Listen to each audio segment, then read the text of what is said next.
자, 오늘은 하나님 나라의 사도들 두 번째 시간이죠. 마가복음 3장 보도록 하겠습니다. 마가복음 3장 13절부터 19절 말씀을 함께 읽어보도록 하죠. 13절. 또 산에 오르사 자기가 원하는 자들을 부르시니 나온지라. 이에 열두를 세우셨으니 이는 자기와 함께 있게 하시고 또 보내사 전도도 하며 귀신을 내쫓는 권능도 가지게 하려 하심이러라. 이 열두를 세우셨으니 시몬에게는 베드로란 이름을 더하셨고 또 세베대의 아들 야고보와 야고보의 형제 요한이니 이 둘에게는 보아느게 곧 우레의 아들들 이란 이름을 더하셨으며 또 안드레와 빌립과 바돌로메와 마테와 도마와 알페의 아들 야고보와 및 다데오와 가나나인 시몬이며 또 가롯 유다니 이는 예수를 판 자르라. 자, 예수님이 하나님의 나라를 세우시고 또 확장하기 위해서 12제자들을 선택을 하십니다. 12이라고 하는 상징적인 숫자 어떤 의미가 있죠? 그렇죠. 구약의 12지파를 계승한다는 의미에서 12제자를 세우셨습니다. 야고보서 1장 1절에는 흩어져 있는 12 이스라엘 12지파에게 문안하노라라고 되어 있죠. 그러니까 초대교회의 사도들은 바로 12사도들이 구약의 이스라엘의 어떤 정통성을 계승한다는 새 이스라엘의 개념으로 받아들였다는 것을 우리가 알 수가 있죠. 갈라디아 사장에서도 사도 바울이 하나님의 이스라엘이라는 표현을 사용하고 있을 보면은 또 알 수가 있죠. 그러나 이 12사도들을 기초로 하는 이 교회 공동체, 신약의 교회 공동체는 결코 유대인들을 배제하는 그런 개념이 아닙니다. 우리가 이제 바울의 교회를 보면은 에베소서에 잘 나타나 있지만 사도 바울은 교회 공동체 어떻게 이해하고 있어요? 유대인과 이방인이 예수 그리스도 안에서 하나된 공동체로 이해하고 있잖아요. 하나님이 세우신 종말론적인 공동체, 거기는 분명히 유대인이 포함되어 있다고 하는 거죠. 자, 계시록 22장에는 새 예루살렘에 대한 사도 요한이 기록되어 있는데 거기 새 예루살렘의 기초석이 뭐로 되어 있어요? 구약의 12지파의 이름들이 새겨져 있죠. 그리고 12문 위에는 바로 12사도 이름이 기록되고 있다는 것을 알 수가 있습니다.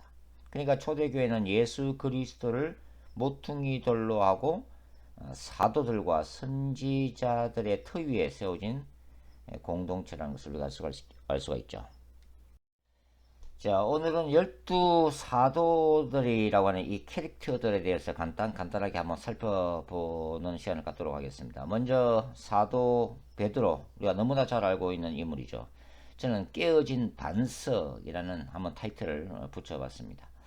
여러분, 사도 베드로는 어떤 스타일의 인물일 것 같아요? 다혈절이고 열정적인 성격의 소유자라고 설명을 할 수가 있겠죠. 그러니까 사도 베드로는 우리가 복음서 읽어보면은 다른 사람들 앞에 나서기를 제일 좋아하잖아요. 그러면서도 상대적으로 실수가 많았던 인물이 바로 이 시몬 베드로죠. 시몬 베드로. 베드로는 계집종 앞에서 예수님을 3번 부인을 했기 때문에 절망을 경험했던 사람이라는 것도 우리가 알 수가 있습니다. 그러면서 또 그 복음서에 기록되어 있는 사도 베드로의 특성 중 하나가 영적인 호기심이 대단히 많았던 인물이었다는 것을 알 수가 있죠. 여러분, 그 풍랑이는 갈릴리 바다에서 예수님이 무리로 걸어오시잖아요. 그때 베드로가 무슨 얘기를 했습니까? 주여 나로 걷게 하소서. 굉장히 기상천외한 그런 제안을 하는 베드로의 모습을 읽을 수가 있죠. 그러니까 베드로야말로 무리를 끌었던 최초의 인물이라고 볼 수가 있습니다. 그 다음에 이제 베나산 사건을 우리가 보면은 베드로가 그 베나산 꼭대기에서 그 영광 앞에 압도당해서 뭐라고 그래요? 주여, 이 베나산 위에 세계 운막을 짓겠습니다라고 말하고 있죠. 네, 그런 것들로 보면 베드로는 굉장히 영적인 세계에 대한 그 호기심과 갈급함이 많았던 인물이기도 하다는 것을 알 수가 있죠. 그 다음에 이 베드로는 신학적인 통찰력이 굉장히 뛰어난 인물입니다. 이 베드로에게 이제 예수님이 주신 그런 칭찬에서도 우리가 알 수가 있죠. 그러니까 제자들 가운데서 예수님이 질문하시면 가장 먼저 답변하는 사람이 바로 베드로잖아요. 예수님이 너희는 나를 누구라고 생각하느냐라고 물었을 때에 가장 먼저 A 플러스 답변을 내놓은 제자가 누구예요? 바로 베드로잖아요. 저는 그리스도시요 살아계신 하나님의 아들이십니다. 라서 예수님이 칭찬을 아끼지 않았던 그런 제자이기도 하죠. 또 요한복음에 보시면 요한복음 6장을 보시면은 그 오병이어의 사건 후에 예수님이 살아있는 뜻과 살아있는 피로서의 예수님의 자신에 대한 설교를 하시죠. 그러나 많은 사람들이 그 깊이 있는 설교를 이해 못하고 떠나가게 되는데 그때 예수님이 제자들 보시면서 물으시잖아요. 너희도 나를 떠나려느냐? 그때 베드로가 무슨 대답을 해요? 주여, 주께는 영생의 말씀이 계시매 우리가 어디로 가오리까? 그렇게 답변을 하고 있습니다. 그러니까 베드로는 바로 요한복음의 관점에서 보면은 세상을 창조하신 그 말씀이 육신을 입고 오신 분이라는 관점에서 영생의 말씀이라고 표현하고 있죠. 그러니까 베드로야말로 뭡니까? 기독론 분야의 권위자라고 할 수가 있죠. 자, 사도행전 2장 이후에는 성령의 능력으로 사도 베드로는 예수님처럼 많은 기적들을 행하고 있음을 또 우리가 볼 수가 있죠. 그리고 예수님의 동생 야고보와 더불어서 초대 예루살렘 교회를 이끌었던 영적 지도자이기도 했습니다. 그러니까 바울이 이방인의 사도라면 베드로는 유대인의 사도죠. 그러니까 개척자적인 정신과 복음 전도 열정적인 그런 사도였죠. 사도 베드로는 로마에서 복음을 전하다가 전승에 따르면 십자가에 거꾸로 매달려 순교한 사도로 알려져 있습니다. 자, 그 다음에 이제 사도 야고보와 요한을 보겠습니다. 자, 사도 야고보와 요한은 우레의 아들들이라는 별명을 예수님이 직접 붙여주셨죠. 천둥번개라는 의미죠. 그러니까 이 야고보와 요한의 성격이 얼마나 불같았다는 것을 우리가 알 수가 있는 거죠. 누가복음 9장에 보면은 바로 그 불같은 성격이 튀어나오고 있는데 예수님과 제자들이 사마리아를 방문했을 때 그 제대로 영접을 하지 않으니까 뭐라고 그래요? 이 야고보와 요한이 이렇게 얘기하죠. 우리가 엘리야처럼 하늘에서 불을 내려 이 마을을 태우시기를 원하십니까? 굉장히 과격한 성격을 가졌다 하는 것을 우리가 알 수가 있죠. 우리가 복음서 읽어보면은 이 야고보와 요한의 어머니 즉 세베대의 아내가 예수님께 나와서 요구를 하고 있는 모습을 볼 수 있죠. 주의 나라가 임하시거든 나의 아들을 좌우편에 앉게 하소서 그렇게 요구를 하고 있잖아요. 그러니까 이런 어머니 밑에서 자랐기 때문에 이 야고보와 요한의 초기 모습도 굉장히 세속적인 야망이 컸던 인물들로 우리가 추정을 할 수가 있습니다. 자, 그런데 나중에 이제 형 야고보는 어떤 모습을 보여요? 바로 초대교회 최초의 순교자로서 기록이 되어지게 됩니다. 근데 반면에 이 동생 요한은 어때요? 가장 오래도록 생존한 제자죠. 그러니까 밤모섬에서의 계시와 환상을 받고 요한계시록을 기록하기 위해서 가장 에, 오랫도록 이 땅에서 생존했던 그런 인물이 바로 이제 사도 요한이죠. 이 우리의 아들들로 이 별명이 붙여졌던 바로 이 요한은 나중에 사랑의 사도로 일컬을 정도로 그 인격이 변화가 되고 있습니다. 자, 이 야고보 요한은 베드로와 더불어서 예수님께 가장 사랑을 많이 받았던 핵심 그룹이죠. 베드로, 야고보, 요한. 예수님이 다른 제자들에게 주지 않았던 특별한 관심과 사랑을 쏟아부었던 제자들이었습니다. 특별히 이제 사도 요한은 요한복음을 보면은 주님의 그 사랑받는 제자로 기록이 되어지고 있죠. 그리고 요한은 그 요한문서, 요한복음, 요한 1, 2, 3서 그리고 요한계시록을 기록했기 때문에 바로 이 요한 신학을 우리에게 보여주고 있는데요. 그것은 바로 영적이고 선지자적인 영성 세계를 보여주고 있다는 점에서 이 요한이라는 인물의 어떤 캐릭터를 우리가 읽을 수가 있겠습니다. 자, 그 다음에 우리가 이제 공부해 볼 인물이 누구죠? 바로 사도 마태입니다. 사도 마태. 죄인의 자리에서 의인으로 부르심을 받은 인물이 바로 마태죠. 마태는 가버나움 세관에서 세리를 일하다가 예수님께 부르심을 받았잖아요. 그러니까 세속적인 부유한 삶으로부터 하나님 나라의 가치를 추구하는 삶으로 극적인 변화를 경험한 인물이 바로 이 마태라고 하는 사도입니다. 원래는 제사장 가문 출신으로 추정이 되어지고 있죠. 이 마태는 이제 마태복음을 기록하게 되잖아요. 이게 마태복음의 이런 신학과 어떤 성격으로 보면은 우리가 마태라는 인물이 어떤 신학을 가졌던 영성을 가졌던 인물인가를 추정을 해낼 수가 있습니다. 마태복음 1장에는 이제 족보가 기록되어 있죠. 그러니까 제사장 가문의 출신으로서 그만큼 이 세리마태라는 인물이 꼼꼼하고 치밀한 성격의 소유자였다는 것을 알 수가 있죠.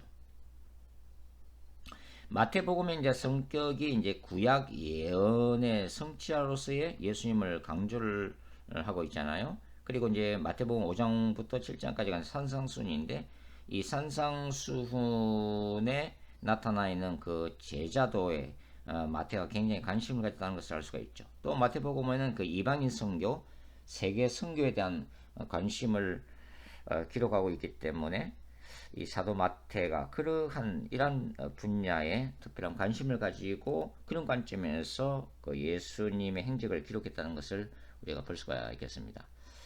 전승에 따르면 마태는 이디오피아 또는 이 페르시아 지역에서 복음을 전하다가 승리한 걸로 되어 있습니다. 그 다음 인물이 바로 사도 도마입니다. 사도 도마. 의심 많은 회의론자죠. 요한복음 20장을 우리가 읽어보면은 예수님이 이 도마를 위해서 특별히 한 번 더 나타나신 걸로 되어 있죠. 그리고 이 도마가 예수님의 손과 발을 직접 이제 확인하고 있는 모습을 볼 수가 있는데 그때 예수님은 너는 나를 본 거로 믿느냐 보지 않고 믿는 자들이 더 복되도다 이렇게 이제 말씀을 하시죠. 그래서 오늘날 이 믿음만으로 예수님을 사랑하고 추구하는 대부분의 그 신자들을 위한 그 위로의 말씀은 다 이 도마의 질문 덕분이라고 할 수가 있습니다. 그러니까 이 의심 많은 이 해론자라고 하는 이 사도 요한의 캐릭터로 볼 때는 이 인물은 완벽주의 스타일이라고 이제 할 수가 있죠. 그러니까 돌다리도 두들겨 보고 신중하게 판단하고 행동하는 지성인 유행이라고 할 수가 있습니다. 그러나 이 사도 도마는 때로는 놀라운 결단을 보이기도 하는데요. 우리가 요한복음 11장을 읽어보면은 예수님이 위험 지역인 그 유다 지방으로 이 죽은 나사로를 살리기 위해서 가시고자 했을 때 이 도마가 무슨 얘기를 해요? 우리도 주와 함께 죽으러 가자. 그렇게 이제 얘기를 하고 있는 모습도 우리 발견을 할 수가 있죠. 그러니까 이 도마라고 하는 인물은 다른 사람의 말을 쉽게 믿지 못하지만 일단 확인이 되면은 어때요? 깊은 믿음과 신뢰를 보이면서 철저하게 헌신하는 스타일이죠. 해이론자들의 고전적인 모델이 바로 이 도마라고 하는 인물입니다. 이런 유행도 바로 예수님의 선택을 받았다는 게 중요하죠. 그러니까 오늘날 우리가 신앙생활 할 때에 뭐 상가운데 자신이 믿는 예수님에 대해서 때로는 의심하고 또 흔들리기도 하지만 조금씩 진리를 알아가고 깨달아가고 확인하면서 어떤 믿음의 건물을 만들어가는 유행이 바로 이 사도 도마형이라고 말씀을 드릴 수가 있겠습니다. 사도 도마는 주 2세기에 도마 행전에 따르면 인도 지방에서 복음을 전하다가 순교한 걸로 되어 있습니다. 그 다음에 이제 사도 안드레라는 인물을 우리가 볼 수가 있는데 사도 안드레는 조용하고 진지한 전도자라는 타이틀을 제가 한번 붙여봤습니다. 이 안드레는 시몬 베드로의 형제로 불리는 사람이죠. 시몬 베드로의 형제. 그러니까 늘 특출하고 뛰어난 이 형 베드로와는 대조되는 조용한 성격의 소유자가 아닌가 그렇게 이제 생각이 들어요. 그럼에도 불구하고 우리가 요한복음 1장을 읽어보면은 요한복음 1장을 한번 보도록 하죠. 요한복음 1장 요한복음 1장 한번 보겠습니다.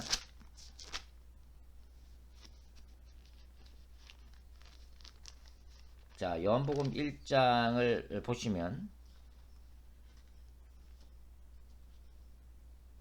요한복음 1장 한 40절부터 한번 보죠. 40절. 요한의 말을 듣고 예수를 따르는 두 사람 중에 하나는 시몬 베드로의 형제 안드레라. 그가 먼저 자기 형제 시몬을 찾아 말하되 우리가 메시아를 만났다 하고, 메시아는 번역하면 그리스도라. 데리고 예수께로 오니 예수께서 보시고 이르시되 내가 요한의 아들 시몬이니 장차 게바라 하리라 하시니라. 게바는 번역하면 베드로.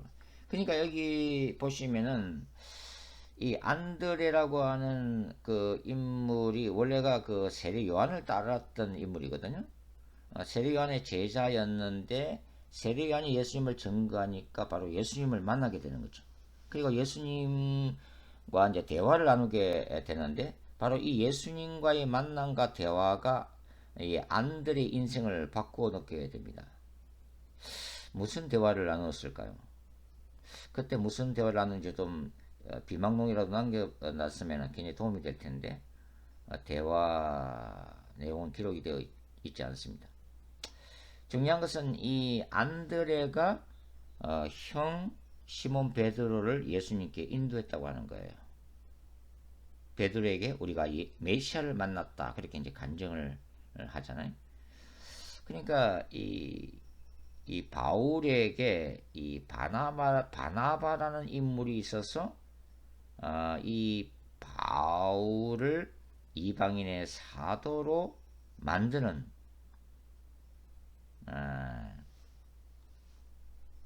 그런 만남이 있었다면 바로 베드로에게는 안드레가 있었다 이렇게 이제 말씀을 드릴 수도 있겠습니다. 우리가 이제 오병이어 사건을 좀 이제 읽어보면은 물고기 2개, 떡 5개를 가졌던 아이를 예수님께 인도했던 사람이 누구예요? 바로 안드레죠, 안드레. 그러니까 이 안드레라고 하는 인물은 자기 자신은 뭐 해결책이 없어요. 아이디어가 없어요. 그렇지만은 늘 사람들을 문제의 궁극적인 해결자이신 예수님께로 늘 인도하는 그런 사람이 바로 안드레라고 하는 사람이죠. 우리가 요한복음 12장에도 읽어보면은 헬라 사람들이 이 예루살렘을 찾아왔어요. 그리고 예수님을 만나고자 하는데 그때도 이 헬라 사람들을 예수님께 인도한 사람이 누구예요? 바로 안드레라고 하는 인물이죠. 그러니까 우리가 안드레라고 하는 인물의 캐릭터를 생각하면은 좀 친절하고 따뜻하고 또 타인을 배려할 줄 알고 포용력이 있는 사도가 아닌가 이렇게 우리가 생각이 되어지고 있죠. 전승에 따르면 이 안드레는 그리스 지방에서 X자형 십자가에 처해진 것으로 전해져 오고 있습니다. 그 다음에 우리가 사도 빌립을 한번 보도록 하겠습니다. 사도 빌립, 현실주의 영성의 소유자라고 이제 이름을 붙일 수가 있겠습니다. 이런 유행은 어떤 유행이죠? 눈에 보이지 않는 초자연적인 세계관보다는 눈에 보이는 현실 세계를 중요시하는 그런 유행이죠. 요한복음 이제 14장에 보시면은 빌립의 요구가 나타나 있는데요. 요한복음 14장 한번 보겠습니다. 요한복음 14장.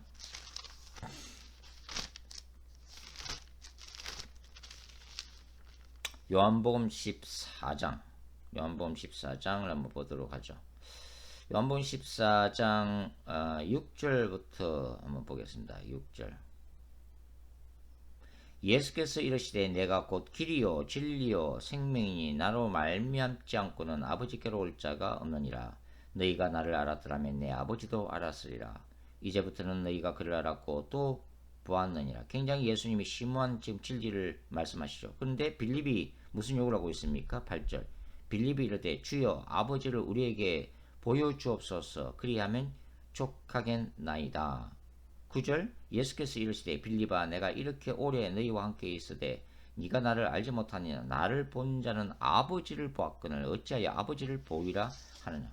이거 보면 굉장히 빌립이 현실적인 사람이죠.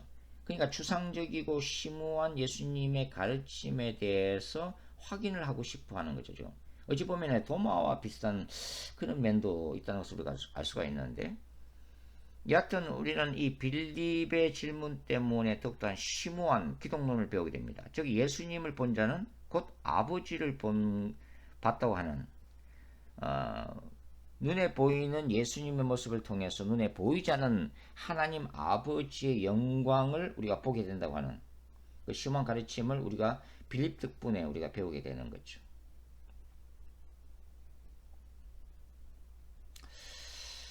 우리가 요한복음 1장으로 돌아가서 우리가 이제 한번 이 성경을 읽어보면은 요한복음 1장을 읽어보면요. 여기 요한복음 1장에 보면은 이제 빌립의 이야기가 이제 나와 있는데,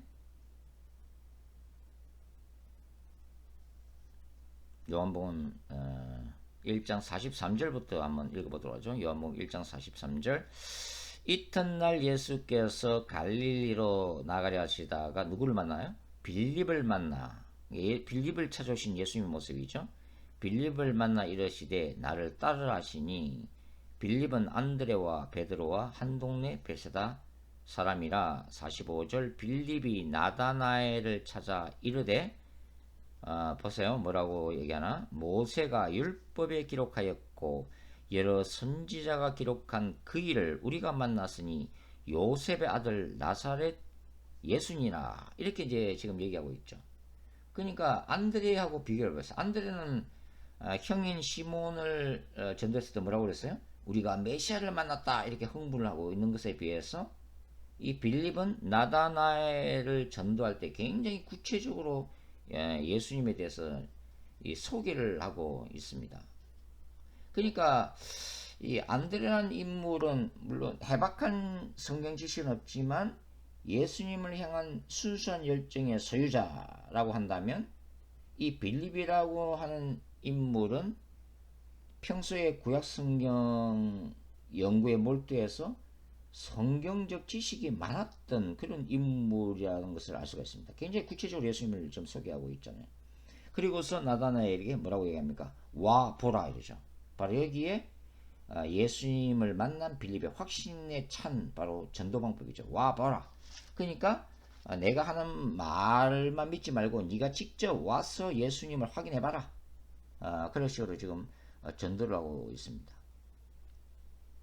자, 빌립이 대단히 현실적인 인물이라는 것은 이 500여 기적 현장에서도 발견되죠.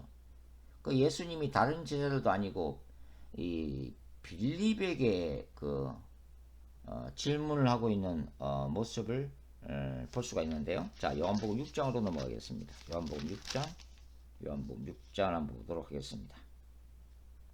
요한복음 6장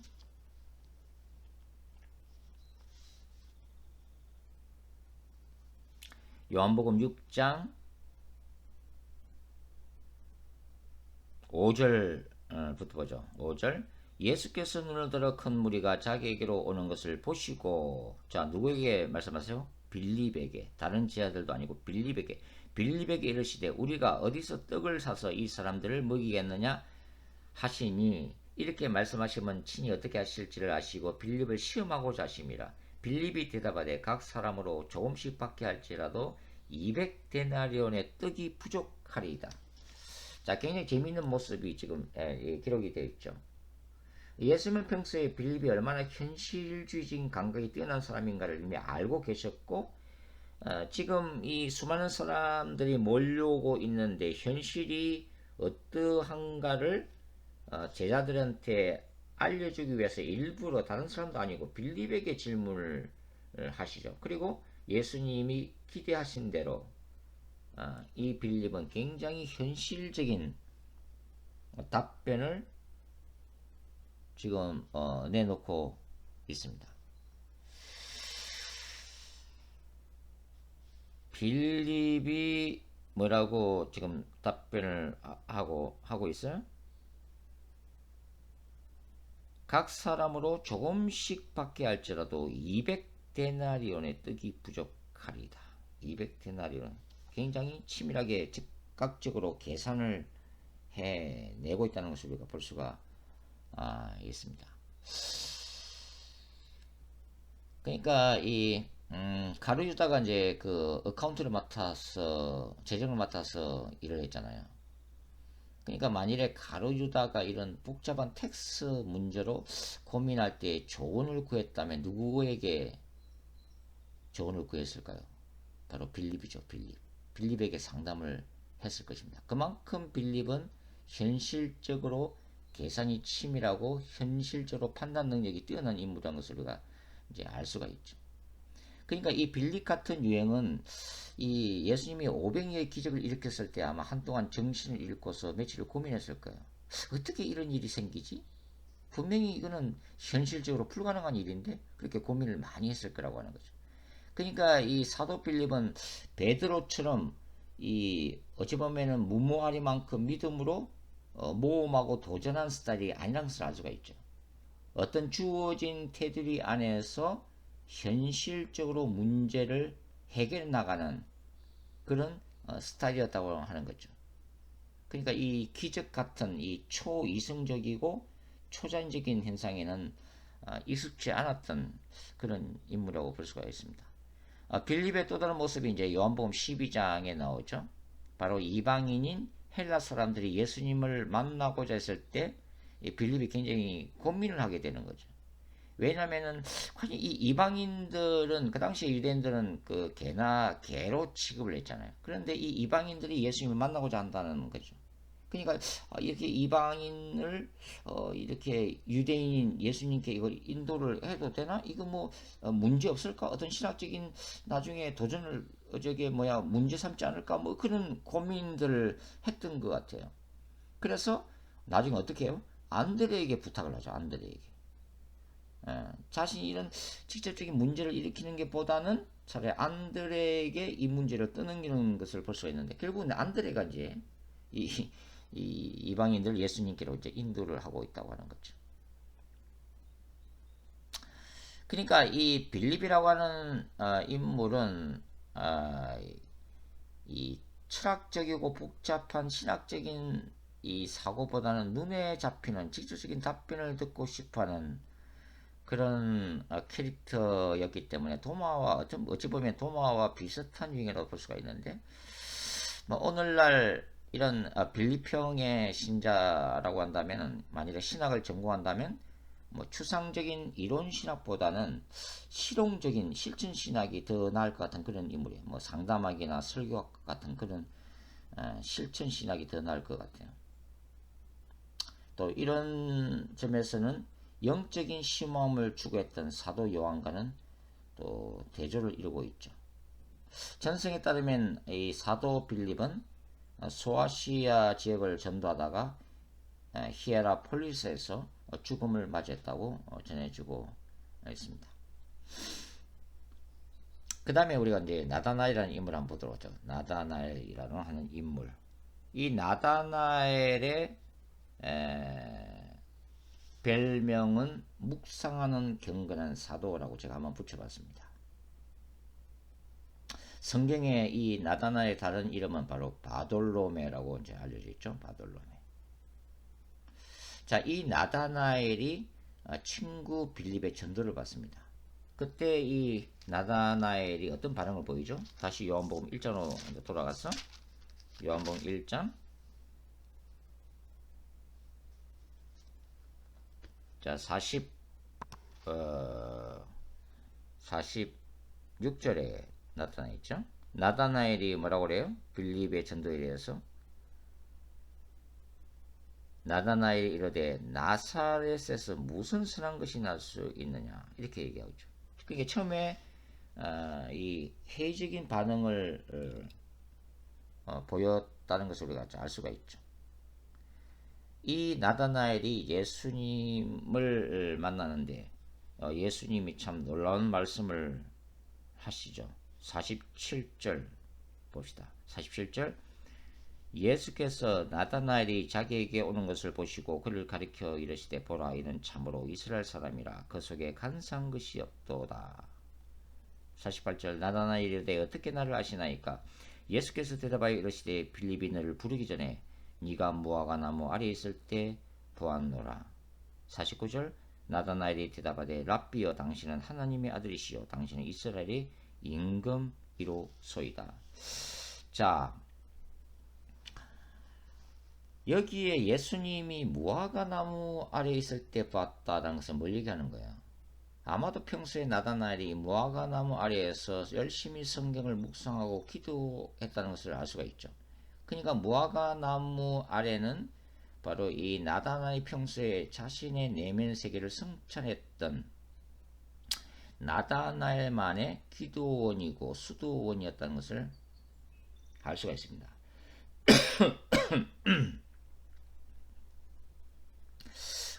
그 예수님에 따르면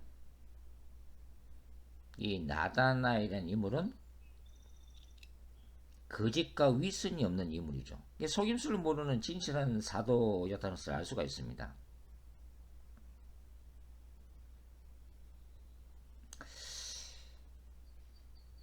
그리고 이 나다나엘의 인물은 오늘날로 치면 어떤 인물에 비할 수가 있죠? 사색을 즐기고 명상을 깊이 했던 그 철학가형이나 교수 스타일이 아닐까 생각들어요. 신비주의 신학자로도 분류할 수 있을 것 같고, 또 수도원 영성가로 우리가 설명을 할 수가 있을 것 같아요. 여하튼 이 나다나엘은 자신을 꿰뚫어 보시는, 자신이 과거에 뭘 했다는 것을 정확하게 알고 계시는 이 예수님의 신적인 능력에 대해서 신앙을 고백을 하고 있습니다. 그리고 예수님이 이제 이렇게 이제 덧붙이시죠. 요한복음 1장 50절 보시면 예수께서 대답하여 이르시되 내가 너를 무화과 나무 아래서 보았다므로 믿느냐 이보다 더 큰 일을 보리라. 51절 또 이르시되 진실로 너에게 이르노니 하늘이 열리고 하나님의 사자들이 인자 위에 오르락내리락 하는 것을 보리라 하시니라. 이게 창세기 28장에 나오는 야곱의 꿈에 나오는 거잖아요. 야곱이 꿈을 꿨을 때 돌베개 베고 꿈을 꿨을 때 뭡니까? 하나님이 계시고 바로 천사들이 땅에까지 내려오는 그 사닥다리 오르락내리락 하는 모습을 볼 수 있는데, 바로 예수님은 그 사닥다리가 바로 인자 자신이라고 지금 재해석을 지금 하고 있는 거죠. 자, 이 나다나엘이라고 하는 인물은 성격적으로나 이런 스타일적으로 볼 때는 어떤 위대한 복음 전도자 스타일은 아닌 것 같아요. 뭐 대중 집회를 이끄는 그런 부흥사 스타일도 아닌 것 같고, 그리고 이제 이 행동을 중요시키는 그 행동주의 크리스찬 유행도 아닌 것 같아요.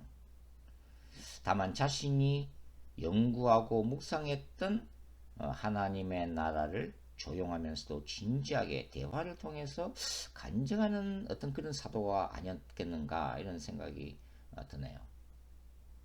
이 나다나엘에 대해서 예수님이 그의 인격에 대해서 칭찬하신 걸 보면 삶으로 주변 사람들에게 감동을 줄 수 있는 진실된 그 인품과 인격 그리고 말씀을 삶으로 이 살아내는 그런 유행의 크리스찬으로 설명할 수 있을 것 같아요.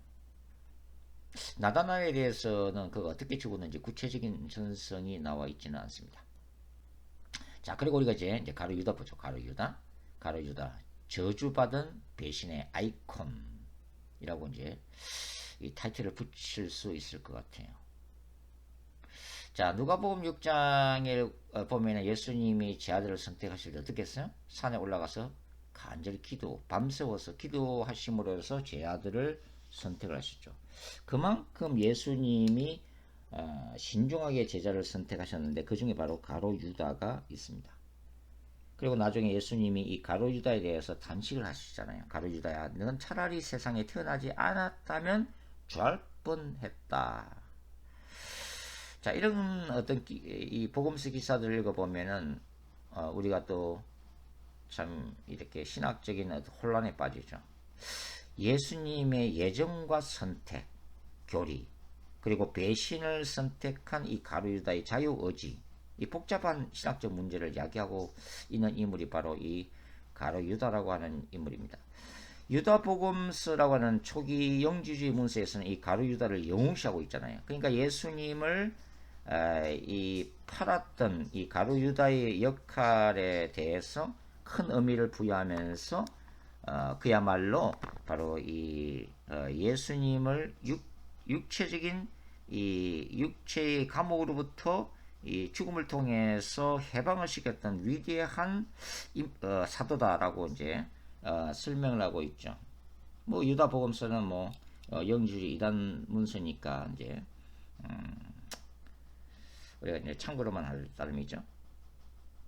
자, 가룟 유다는 때로는 이 사람이 열심당원 출신이 아니었겠나 추측하는 사람들도 있습니다. 그러니까 다윗왕국의 최근에 투정적이었던 인물인데 그래서 예수님께 많은 기대를 했는데 정치적 메시아로서 예수님이 십자가에서 죽음을 선언한 것에 분노를 해서 예수님을 팔았다고 하는 거죠. 그리고 또 한편으로는 이제 재정을 맡아서 돈에 대한 욕심에 눈이 멀어서 언전 30개에 예수님을 팔게 되죠. 요한복음 13장에는 이 가룟 유다의 전 인격을 장악한 사탄의 활동에 대해서 이제 기록을 하고 있죠. 처음에 이제 예수님을 팔려는 생각을 가룟 유다에게 집어넣고, 그 다음에 가룟 유다가 예수님이 몇 번의 회개기를 주었음에도 불구하고 회개하지 않자 가룟 유다 속에 사탄이 들어가는 모습이 기록이 되어 있습니다. 결국은 죄책감에 자살한 비극적인 인생을 보여주는 인물이 바로 가룟 유다죠. 가룟 유다를 볼 때에 인간의 내면 속에 존재하는 두 개의 얼굴, 선과 악을 우리가 볼 수가 있는데요. 가룟 유다라는 인물이 특별히 우리와는 상관이 없는 그런 인물이라기보다는 바로 우리 속에도 가룟 유다의 얼굴이 숨겨져 있는 거죠. 가룟 유다의 모습을 우리가 묵상할 때에 우리 속에 있는, 우리도 예수님을 얼마든지 언제든지 배신할 수 있는 그런 죄악된 본성, 탐욕이 미혹이 차지하고 있다는 것을 우리가 늘 생각할 수 있는 인물이 바로 가룟 유다라고 할 수가 있습니다. 자, 그 다음에 우리가 마지막으로 살펴볼 인물이 바로 작은 야고보, 그리고 가나나인 시몬, 사도 유다라고 하는 인물입니다. 자, 이 인물들에서 저는 무명의 사도들이라는 타이틀을 한번 붙여봤는데요. 왜냐하면 이 성경에는 이분들의 이름만 나올 뿐이고 뭐 특별하게 이렇게 그 행적을 기록한 구절들이 없기 때문에 무명의 사도들, 이름 없는 사도들, 잘 알려지지 않는 사도들이라는 의미로서 이제 무명의 사도들 이렇게 한번 붙여봤습니다. 자, 이 작은 야고보는 사도 야고보와 구별하기 위해서 우리가 흔히 작은 야고보라고 부르고 있죠. 알페오의 아들이라고 딱 기록이 되어 있습니다. 그럼에도 성경은 그를 엄연히 사도라고 부르고 있죠. 그 다음에 가나나인 시몬은 열심당원으로 추정이 되어지고 있는데요. 뭐 당시의 유대인들이나 제자들조차 예수님에게서 정치적 군사적 메시아를 기대했다는 것을 알 수가 있죠. 사도행전 1장 6절에 예수님이 이제 승천하기 직전에 제자들께 묻잖아요. 주여 이스라엘을 회복할 때가 이때입니까? 라고 질문을 던지고 있죠. 그러니까 이 제자들은 성령이 임하기 전에 여전히 예수님을 로마 제국으로부터 해방시키실 정치적 메시아로 기대했다는 것을 알 수가 있는 거죠. 이 가나나인 시몬은 정치적인 이데올로기를 가진 인물이었습니다. 그러나 예수님을 만나서 결국에는 하나님 나라를 위한 영적 투쟁가로 변신이 되죠. 복음 전도자로 삶이 변화가 되어지게 됩니다. 그 다음에 이제 사도 유다라고 하는 인물은 가룟 유다와 이제 구별하기 위해서 우리가 사도 유다라고 부르는데 성경에는 이 다데오라고도 불리고 있다는 것을 우리가 알 수가 있죠. 이 사도 유다의 유일한 질문이 요한복음 14장에 나와 있는데 요한복음 14장 한번 찾아보겠습니다. 요한복음 14장 요한복음 14장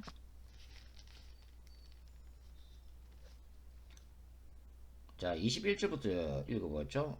나의 계명을 지키는 자라야 나를 사랑하는 자니 나를 사랑하는 자는 내 아버지께 사랑을 받을 것이요 나도 그를 사랑하여 그에게 나를 나타내리라. 이렇게 이제 말씀하시니까 바로 22절 가롯인 아닌 유다 바로 사도 유다죠. 사도 유다가 이르되 주여 어찌하여 자기를 우리에게는 나타내시고 세상에는 아니하려 하시나이까 라고 질문하고 있죠. 그래서 23절 예수께서 대답하여 이르시되 사람이 나를 사랑하면 내 말을 지키리니 내 아버지께서 그를 사랑하실 것이요 우리가 그에게 가서 거처를 그와 함께 하리라. 이렇게 이제 답변을 하고 있습니다. 그러니까 이 사도 유다는 이 가룟 유다와 비교하면 어떻게 설명할 수가 있죠? 끝까지 예수님을 사랑한 사람이죠. 왜냐하면 가룟 유다가 예수님을 끝까지 사랑하지 못했기 때문이죠. 그리고 사도 요한은 또 어떤 사람이죠? 말씀에 순종한 사도라고 할 수가 있죠. 자, 이 작은 야고보 그리고 가나나인 시몬 그리고 사도 유다 이 세 사람의 인물들은 어떻게 설명할 수 있을까요? 저는 히브리서 11장과 같다고 생각합니다. 히브리서 11장 우리가 믿음의 전당이라고 부르고 있죠. 근데 히브리서 11장이 크게 두 개의 구조로 되어 있잖아요. 그 전반부에서는 아벨부터 하나님의 영광을 인생 가운데 드리는 위대한 성경수 인물이 기라성같이 기록되어 있습니다. 그러나 후반부에는 익명의 그리스도인들에 대해서 기록하고 있죠. 그러나 이 이름이 되어 있지 않는 사람들에 대해서 히브리서 기자가 뭐라고 얘기하고 있어요? 세상이 감당하지 못할 사람들이다. 그렇게 기록하고 있잖아요.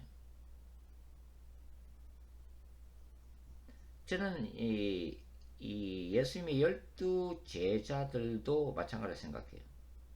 베드로와 야고보와 요한 같은 인물들이 예수님의 최적한 사도들이라고 한다 이라면 이 세 명의 사도들은 뭡니까?